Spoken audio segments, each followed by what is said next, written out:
Dom Campistron, merci beaucoup d'être avec nous pour ce projet sur les femmes dans l'art urbain ici au Pays Basque et dans les Landes. On a enfin trouvé un nom, il va s'appeler Ardente.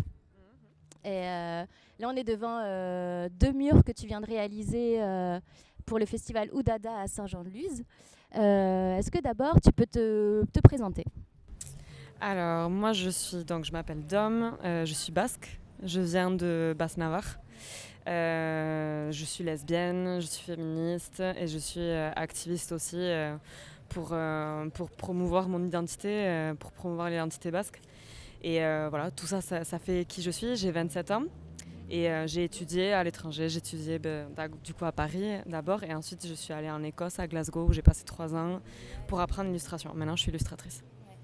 Tu as sorti ton premier livre là il y a peu de temps, que tu as publié en basque, que tu as illustré et tu as recueilli en fait des témoignages de 7 personnes qui vivent leur homosexualité et l'homophobie de manière très différente. Est-ce que tu peux nous parler un peu de ce livre et aussi de ton style? Alors ce livre, il s'appelle Beka Toroshak en basque, ça veut dire les pêcheurs et pêcheresses. Et en fait, moi, j'ai vécu des situations très très homophobes, j'ai envie de dire malheureusement comme toute personne LGBT.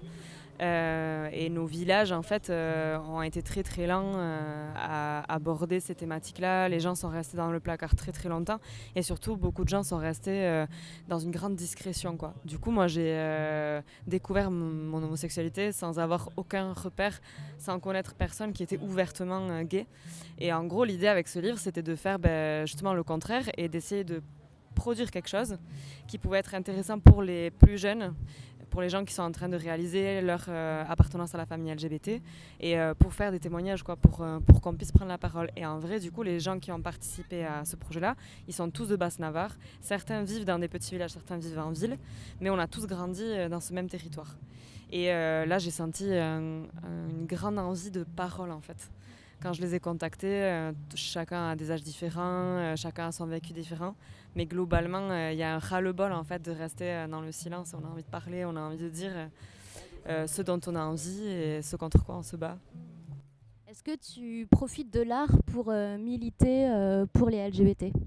Oui, totalement. Moi, tout ce que je produis de toute façon a connotation féministe ou basque ou LGBT.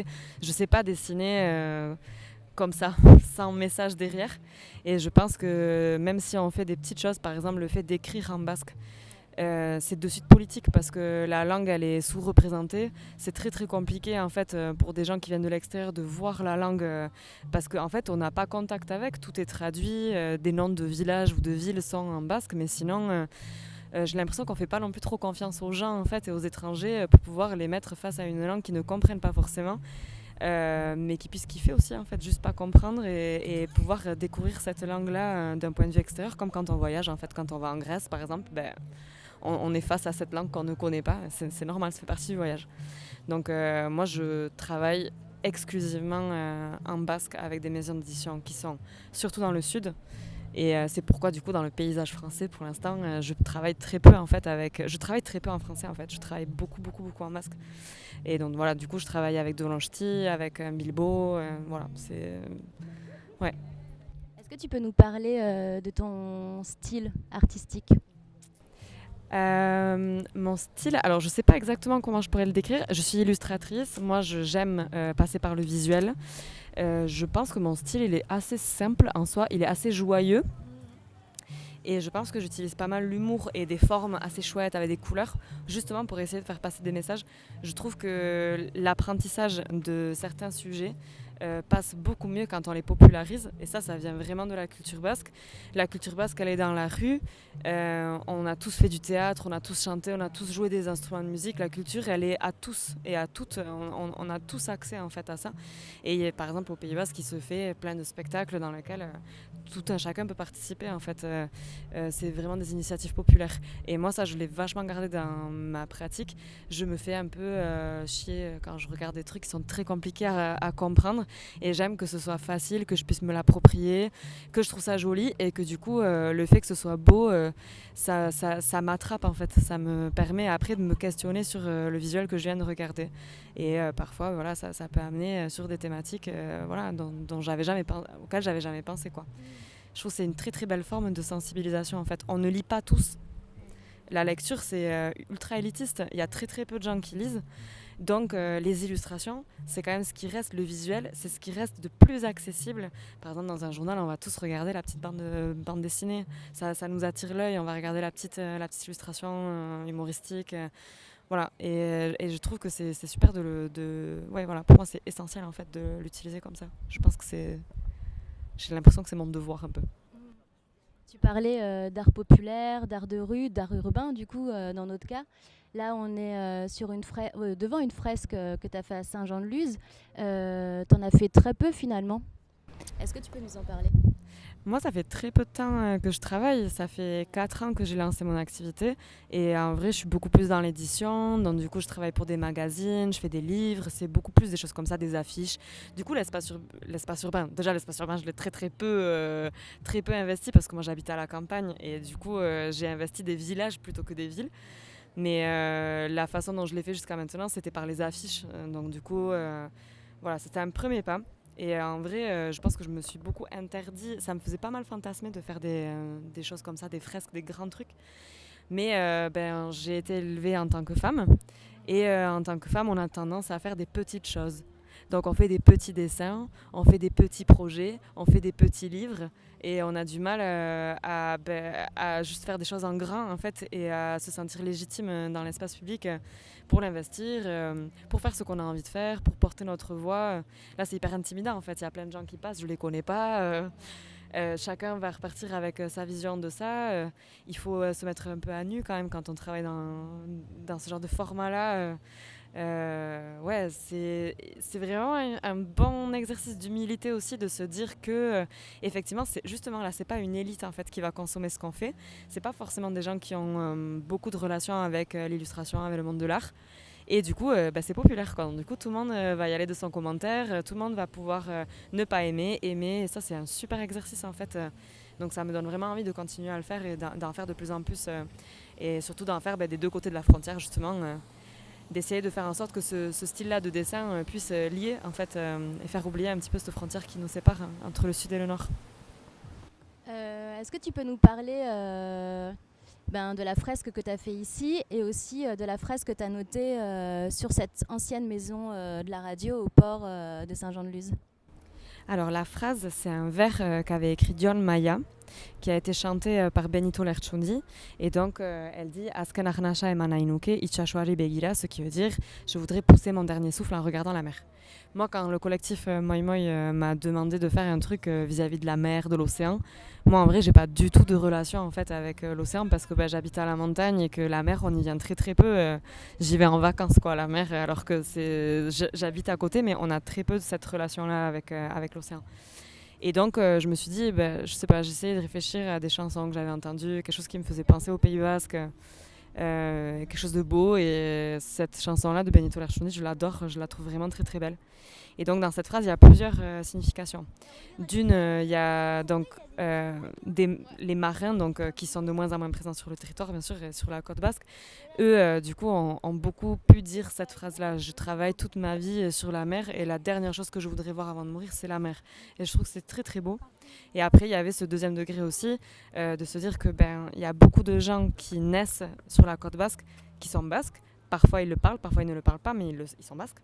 Et pour eux, vivre en regardant la mer et mourir en regardant la mer, ça va être de plus en plus compliqué à cause de ce qui se passe là au niveau immobilier sur la côte. Donc il y avait ça, puis après bien sûr il y a une petite idée écologique aussi effectivement la mer est en grand danger, donc on ne sait pas vraiment à quoi vont ressembler nos paysages en fait dans quelques années.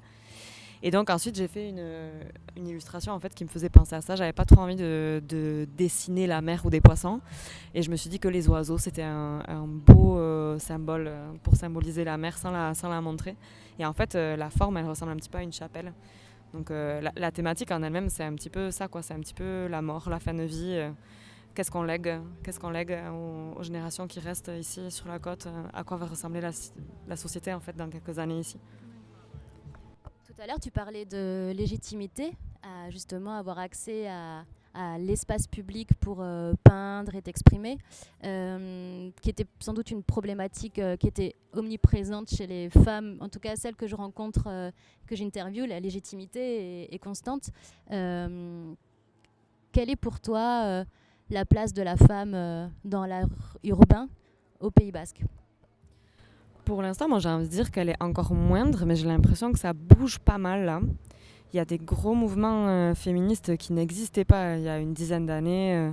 Donc j'ai l'impression qu'on prend de plus en plus notre place, qu'on nous la laisse davantage aussi, mais qu'il y a encore énormément de travail à faire. Et je pense qu'effectivement, c'est le fait de s'éduquer chacune comme on peut. Il y a des lectures qui sont fantastiques pour prendre confiance en soi.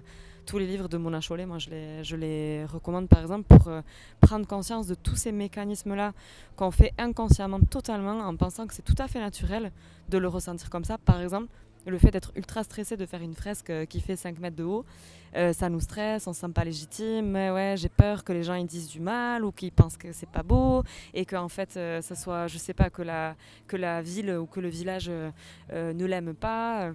Et tout ça, en fait, effectivement, ça devrait être des questions qu'on se pose vraiment beaucoup moins, quoi.